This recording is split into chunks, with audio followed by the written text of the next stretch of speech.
So that was stage one, and you know, people that have been in the industry for quite a while were, I think, probably rather excited by the fact that the biggest objection we always receive from clients, the annuitisation element, had just been wiped out. Yeah. Then we were somewhat shaken that the Chancellor, having said he would look at the death benefit rules, stood up at the Tory party conference and said that basically they were going to completely revise the death benefit rules. And what's more, those revisions are incredibly attractive for people that are either in drawdown or going into drawdown, and in fact subsequently are now incredibly attractive for people in annuities. Yeah. So if we look at the current situation, and anybody that's seen my presentations on pensions and retirement options before will know that the current situation is very messy. Yeah. If you have got pension funds that you have not touched, i.e. they are classed as pre-retirement, or technically they're called uncrystallised funds, and anything happens to you, the value of the fund can typically be paid out as a lump sum, potentially free of tax, to your chosen beneficiary or beneficiaries. Yeah? And the overall caveat there is, again, this 1.25 million lifetime allowance kicks in. The issue is where you pass away with post-retirement funds. If your beneficiary wants to take the lump sum from those funds, the Chancellor of the Exchequer comes along and takes 55% as what's called special income tax, not inheritance tax. If the thing's been set up wrong, believe it or not, in theory, you could then have to pay inheritance tax on top of the 55% income tax that's already been taken. Yeah? When you get beyond age 75, it doesn't really matter whether it's pre-retirement or post-retirement. You will pay 55% tax if someone accesses the money as a lump sum.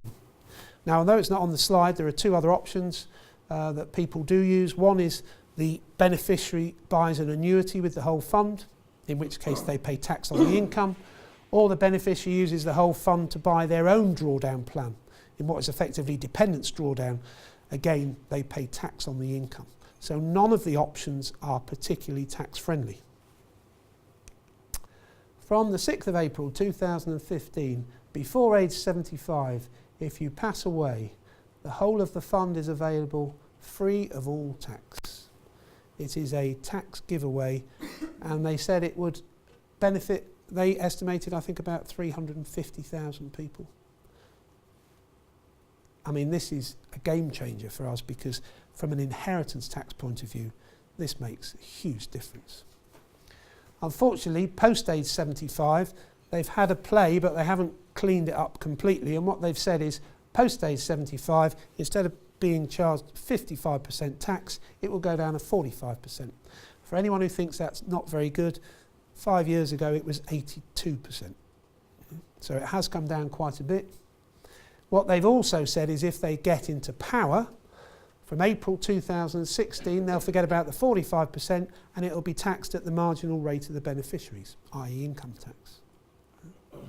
I think the disappointment for us in the office was, if you look at life expectancy, this 75 thing goes back a long time. If you look at life expectancy, you could have imagined them putting it up to 85, bearing in mind how long people live. Okay, the new rules apply when benefits are paid. Careful planning is thus required by beneficiaries of income drawdown clients who, God forbid, pass away before April 2015. And we've got an example here. Stuart passed away on January the 1st this year, age 59, leaving £500,000 in drawdown funds for the benefit of his wife. His wife does not want income. In fact, she wants to give the money to the children. And so she ticks the box to take the lump sum, and there is that 55% tax charge. The reality is, when someone passes away under drawdown, you have got up to 2 years currently to make up your mind what you do with the funds. So what she should have done is waited, because if she'd have waited till the 6th of April, she could have ticked the box and got it all tax-free. Yeah. So God forbid, if in the unfortunate event of anybody passing away in a drawdown structure at the moment, then their beneficiaries need to take professional advice about deferring options. Yeah. And this is the bit where the inheritance tax planning gets really exciting, because believe it or not, if you don't want to take the money out from a drawdown fund after the 5th of April as a lump sum, when you're the beneficiary, you can opt to take it out in stages and it's still tax-free up to age 75. Yeah. What's more, unlike currently, that applies to a wider group of beneficiaries, including dependents, nominated beneficiaries, and perhaps most important of all, successors. Yeah. And what it means is that, just as George Osborne said in his speech, you can plan to pass pension funds from one generation to the next completely protected from tax. Here's an example. Bryony passes away in October 2015 and she is 67 years old, leaving $700,000 in drawdown funds for the benefit of her husband, who is 71.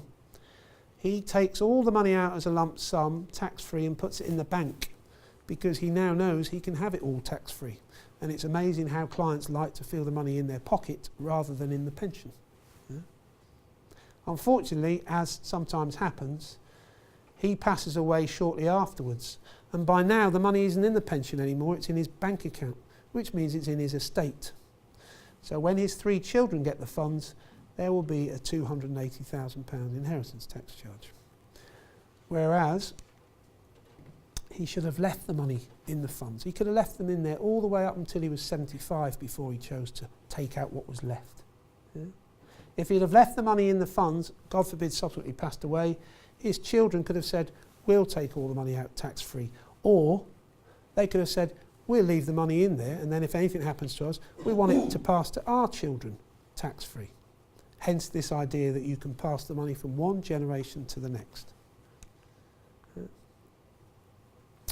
There was a bit of a kerfuffle about the fact that it made drawdown type pension so attractive that the annuity market was going to die a death, pardon the pun.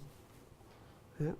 So in his autumn statement, the Chancellor confirmed that tax benefits on death would be extended to annuities, which means if you have a spouse's pension or guaranteed pension that becomes payable after April the 5th this year, it is payable tax-free up to that person's 75th birthday.